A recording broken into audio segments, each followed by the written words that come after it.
ये है vampire story part 2। अगर आपने अभी तक पहला पार्ट नहीं देखा तो उसको पहले देख लो, वरना कुछ भी समझ नहीं आएगा। अभी तक आपने देखा कि सिग्मा गांव में नया था और वो गांव वालों को बोलता है कि ये सब झूठ है, और उसी रात को महल के अंदर वो जाने का फैसला करता है। अब आगे ये उस महल के अंदर जा ही रहा था, लेकिन तभी उसको एक लड़की रोती हुई दिखाई देती है। वो उसके पास जाता है, तभी वो लड़की बोलती है, तुम कौन हो और इतनी रात को तुम यहाँ क्यों आए हो? मैं तो बस यहाँ ऐसे ही आया हूँ, लेकिन तुम यहाँ रो क्यों रही थी? ये मेरे भाई की कब्र है, जो 1 महीने पहले ही वैम्पायर का शिकार हो गया था, और अब मेरा इस दुनिया में कोई भी नहीं है। इसीलिए अब मेरा एक ही मकसद है, और वो है इस वैम्पायर को मारना। तुम फिक्र मत करो, उस वैम्पायर को हम दोनों मिलकर मारेंगे। फिलहाल तुम मेरे साथ मेरे घर चल सकती हो। फिर ये दोनों घर जाते हैं और फिर सिग्मा बोलता है, वैसे तुम्हारा नाम क्या है? मेरा नाम पायल है, वैसे तुम्हारा नाम क्या है? मेरा नाम सिग्मा है। ऐसे ही बात करते करते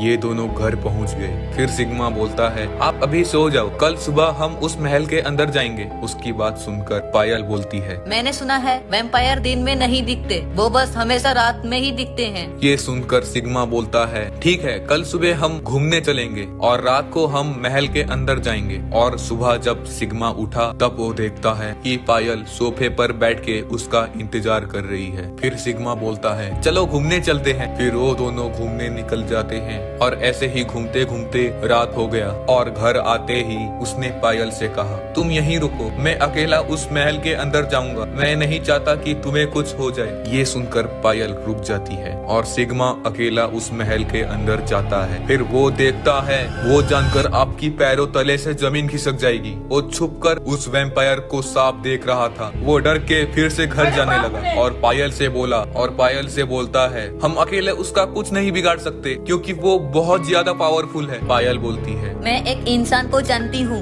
जो हमारी कुछ मदद कर सकते हैं। वो लोग उस इंसान के पास जाते हैं और उसे सिग्मा बोलता है कि हम कैसे उस वैम्पायर को मार सकते हैं, आखिर कोई तो रास्ता होगा। फिर वो बोलता है, यहाँ से कुछ ही दूर पर एक छोटापुर नाम का गाँव है, जहाँ एक बड़ा सा सूखा पेड़ है। वहाँ एक इंसान मिलेगा, वो तुम्हारी मदद करेगा, तुम उसके पास जाओ। वो दोनों उसके पास जाते हैं और ये कुछ बोले कि उससे पहले ही वो बोलता है, मुझे पता है तुम दोनों क्यों आए हो, उसको मारने का बस एक ही रास्ता है। और पार्ट 3 कल आने वाला है, तो सब्सक्राइब जरूर कर लेना।